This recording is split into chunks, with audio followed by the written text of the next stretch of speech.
Hello दोस्तों, कैसे हैं आप सब? मैं आपका दोस्त और भाई अखिलेश स्वागत करता हूँ हमारे यूट्यूब चैनल अखिलेश स्टडी मित्र पर। और आज की क्लास जो होने वाली है वो यूपी बोर्ड क्लास 10th की क्लास होने वाली है, हिंदी की क्लास होने वाली है। और आज की क्लास में हम लोग पढ़ने वाले हैं अलंकार। और हाँ, आप लोगों को मैं एक बात पहली बता देना चाहता हूँ कि अलंकार आपको मैं आज इतनी आसान तरीके से समझाने वाला हूँ, इतने आसान तरीके से समझाने वाला हूँ, आप भी क्लास देखने के बाद कहोगे ना भाई एकदम मजा ही आ गया। इतने फनी तरीके से समझा दूंगा आपको। आप लोगों को बस करना इतना है कि मैं जितना समझा रहा हूँ उतना अच्छे से समझ लेना। उसके बाद इसे आपको नोट्स बना लेना इसके, इससे कॉपी पर अच्छे से लिख लेना। पीडीएफ आप लोगों को टेलीग्राम चैनल पर मिल ही जाएगी। और अगर लिखो ना तब पीडीएफ आप लोग प्रिंट भी करवा सकते हो, प्रिंट करवा के भी आप लोग अगर लिख लोगे तो ज़्यादा अच्छा रहेगा। उसमें आप लोगों का ही फ़ायदा है, एक बार रिवीजन और हो जाएगा। और आपको ये 2-3 बार लिख के देख लेना है, 2-3 बार अच्छे से पढ़ लेना। उसके बाद फिर आपको इस पे बिल्कुल अलंकार की तरफ से आपको एकदम टेंशन फ्री हो जाना है। टेंशन लेने की ज़रूरत नहीं है बिल्कुल भी।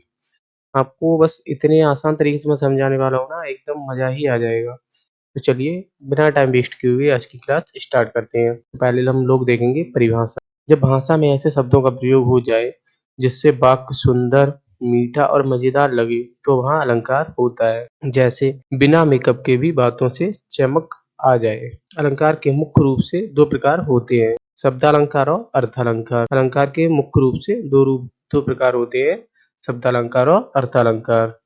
ये हो गया। अब नेक्स्ट देखते हैं। निष्ठ शब्दालंकार। शब्दों की सुंदरता से शब्दालंकार, शब्दों की सुंदरता से काव्य सुंदर बने। मतलब शब्दालंकार में शब्दों की सुंदरता से काव्य सुंदर बने। अब अर्थालंकार देखते हैं। अर्थ की सुंदरता से काव्य सुंदर बने। शब्दालंकार में शब्दों की सुंदरता से और अर्थालंकार में अर्थ की सुंदरता से। ये हो गया। अब नेक्स्ट देखते हैं। अब हम लोग देखेंगे शब्दालंकार। शब्दालंकार में हम देखेंगे अनुप्रास अलंकार। अनुप्रास अलंकार में अनुप्रास अलंकार की परिभाषा देखते हैं, एकदम शॉर्ट परिभाषा जो आप लोगों को बहुत आसानी से याद भी हो जाएगी। तो हम देखते हैं अनुप्रास अलंकार की परिभाषा। जब एक ही ध्वनि बार बार आए तो, जब एक ही ध्वनि बार बार आए तो वहाँ अनुप्रास अलंकार होता है। एक मिनट, आप लोगों को मैं हाईलाइट करके बताता हूँ। हाईलाइट ये, जब एक ही ध्वनि बार बार आए तो वहाँ अनुप्रास अलंकार होता है। ठीक है। अब हम लोग देखेंगे उदाहरण। उदाहरण में देखेंगे चंचल चंपा, चंचल चंपा चटपटी चटनी चख गई। चंचल चंपा चटपटी चटनी चख गई, है ना मजेदार उदाहरण एकदम। आप लोगों को एकदम अच्छे से याद रहेगा। चंचल चंपा चटपटी चटनी चख गई। एक बार मेरे साथ रिवाइज करिए आप लोग। चंचल चंपा चटपटी चटनी चख गई, पर चा की जो धुनी है वो बार बार आई है। अनुप्रास अलंकार हो गया। अब नेक्स्ट नेक्स्ट देखते हैं हम यमक अलंकार। जब एक ही शब्द बार बार आए लेकिन उसका मतलब अलग अलग हो तो यमक अलंकार कहलाता है। जब एक ही शब्द बार बार आए लेकिन उसका मतलब अलग अलग हो तो यमक अलंकार कहलाता है। उदाहरण इसका देखेंगे। फल खा फल मिलेंगे। अब यहाँ पर स्पष्ट मतलब इसको एक्सप्लेन करके बताता हूँ आप लोगों को। फल, जो पहला वाला फल है वो है खाने वाला फल, और जो दूसरे फल की बात हुई है वो है परिणाम वाला फल। कहते हैं ना कि कर्म करो फल की चिंता मत करो, ये वो वाला फल है। और जो पहला फल, जो मतलब फल वाली बात हुई थी वो फल खाने वाले फल की बात हुई थी। जो दूसरा फल मिलेंगे वो परिणाम वाले फल की बात हुई थी यहाँ पर। अब यमक अलंकार हो गया। आगे देखते हैं श्लेष अलंकार।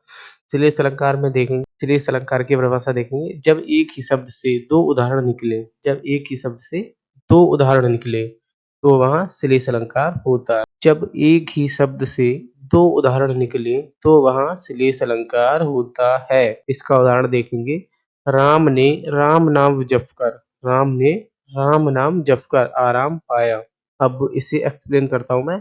यहाँ राम, जो यहाँ राम फर्स्ट वाले राम की बात हुई है वो राम भगवान का नाम है, और क्रिया आराम में भी छिपा अर्थ है। यहाँ राम भगवान का नाम है और क्रिया आराम में भी छिपा अर्थ है। आगे नेक्स्ट देखते हैं अनुकरण अलंकार। अनुकरण अलंकार जब शब्द किसी आवाज की नकल करे जब शब्द किसी आवाज की नकल करे तो वहाँ अनुकरण अलंकार होता है। जब शब्द किसी आवाज की नकल करे तो वहाँ अनुकरण अलंकार होता है। इसका उदाहरण है भौं भौं करता कुत्ता मुंह उठाकर बोला। भौं भौं आवाज की नकल, कुत्ता भौं भौं आवाज की नकल कर रहा है। यहाँ पर ये अनुकरण अलंकार हो गया। अब आगे देखते हैं उपमा अलंकार। ये उपमा अलंकार जो है वो अर्थालंकार, वो शब्दालंकार वाले जो अलंकार थे, उन शब्दालंकार के जो प्रकार थे अलंकार के वो हो गए। अब अर्थालंकार देखते हैं हम लोग। अर्थालंकार में उपमा अलंकार, जब किसी चीज की किसी दूसरी चीज से तुलना की जाए, जब किसी एक चीज की किसी दूसरी चीज से तुलना की जाए तो वहाँ उपमा अलंकार होता है। अब इसका उदाहरण देखेंगे। तेरा चेहरा तो समोसे जैसा चमक रहा है। इसका उदाहरण है तेरा चेहरा तो समोसे जैसा चमक रहा है। यहाँ चेहरे की तुलना समोसे से की गई है। ठीक है, ये भी बहुत फनी था, एकदम इजी था उपमा अलंकार। आई होप उपमा अलंकार आप लोगों को क्लियर हो गया हो। अब आगे देखते हैं रूपक अलंकार। रूपक अलंकार, जब सीधे कह दिया जाए कि जब सीधे कह दिया जाए कि वो वही है। जब सीधे कह दिया जाए मतलब सीधे बोल दिया जाए कि वो वही है बिना तुलना वाले शब्दों के तो वहाँ रूपक अलंकार होता है। जब सीधे कह दिया जाए कि वो वही है बिना तुलना वाले शब्दों के तो वहाँ रूपक अलंकार होता है। अब उदाहरण इसका, तू तो चलता फिरता मोबाइल है, हर समय चार्ज चाहिए। तू तो चलता फिरता मोबाइल है, हर समय चार्ज चाहिए। यहाँ व्यक्ति को मोबाइल कहा गया है। आई होप आपको रूपक अलंकार भी समझ आ गया होगा। आगे देखते हैं उत्प्रेक्षा अलंकार। जब कल्पना की जाए जैसे कुछ हो रहा हो जब कल्पना की जाए जैसे कुछ हो रहा हो तो वहाँ उत्प्रेक्षा अलंकार होता है। इसका उदाहरण देखते हैं। लगता है सूरज ने सनग्लास पहन लिए हैं। कल्पना, सूरज ने चश्मा पहन लिया। इसकी कल्पना है कि सूरज ने चश्मा पहन लिया।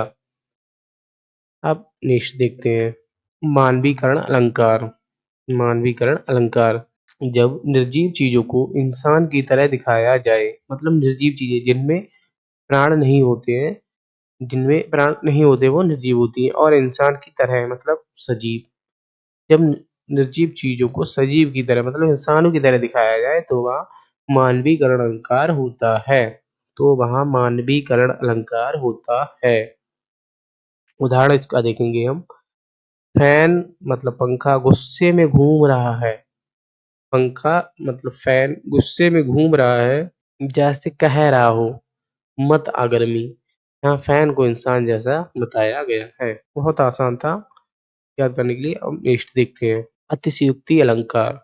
अतिशयोक्ति अलंकार की परिभाषा, जब बात को बढ़ा चढ़ाकर कहा जाए जब बात को बढ़ा चढ़ाकर कहा जाए तो वहाँ अतिशयोक्ति अलंकार होता है। इसका उदाहरण देखते हैं। इतना हंसा कि गली के कुत्ते भी हंस पड़े। इतना हंसा कि गली के कुत्ते भी हंस पड़े। स्पष्ट है कि अतिशयोक्ति है। अब नेक्स्ट देखते हैं विरोधाभास अलंकार। नेक्स्ट है अपना विरोधाभास अलंकार। जब वाक्य में विरोधी बातें हों जब वाक्य में विरोधी बातें हों लेकिन सही अर्थ निकले जब वाक्य में विरोधी बातें हो लेकिन अर्थ सही निकले तो वहाँ विरोधाभास अलंकार होता है। इसका उदाहरण देखेंगे। बात कम शोर ज्यादा यही तेरी चुप्पी है। बात कम शोर ज्यादा यही तेरी चुप्पी है। अब वो चुप्पी और शोर दोनों उल्टे हैं। चुप्पी मतलब शांत और शोर दोनों उल्टे हैं फिर भी अर्थ स्पष्ट है। नेक्स्ट देखते हैं संदेह अलंकार। संदेह अलंकार में मतलब वो किसी बात का स्पष्ट ना होना, संदेह होना उसमें, वो संदेह अलंकार होता है। अब इसकी परिभाषा देखते हैं। जब समझ में ना आए कि कौन सी बात सही है और कौन सी बात गलत है तो वहाँ संदेह अलंकार होता है। मतलब किसी बात में संदेह है तो वहाँ संदेह अलंकार होता है। उदाहरण उसका है वो हंस रहा था या हंसी उस पर हंस रही थी। उदाहरण है इसका, वो हंस रहा था या हंसी उस पर हंस रही थी। यहाँ संदेह है कि हंस कौन रहा है। ये हो गए हमारे अलंकार। हम नेक्स्ट देखेंगे उपसंहार। उपसंहार ये चाहे आप लिख भी सकते हो एग्जाम में या नहीं लिखो तब भी कोई बात नहीं, मैं आप लोगों को यहाँ पढ़ा दे रहा हूँ, ये समझा दे रहा हूँ। उपसंहार में अलंकार हिंदी भाषा के हास्य सौंदर्य और मिठास का असली कारण है। अगर हम इनको मज़ेदार उदाहरणों से याद करें, तो ये हमेशा दिमाग में रहेंगे और परीक्षा में पूरे नंबर दिलाएँगे। जैसे कि मैंने आपको पहले ही बोला है कि मैं आपको आज इतने आसान तरीके से समझाने वाला हूँ। वही बात यहाँ लिखी है, अलंकार हिंदी भाषा के हास्य, सौंदर्य और मिठास का असली कारण है। अगर हम इनको मज़ेदार उदाहरणों से याद करें, तो ये हमेशा दिमाग में रहेंगे और परीक्षा में पूरे नंबर दिलाएँगे। दोस्तों, ये हो गई आज की आप लोगों की क्लास।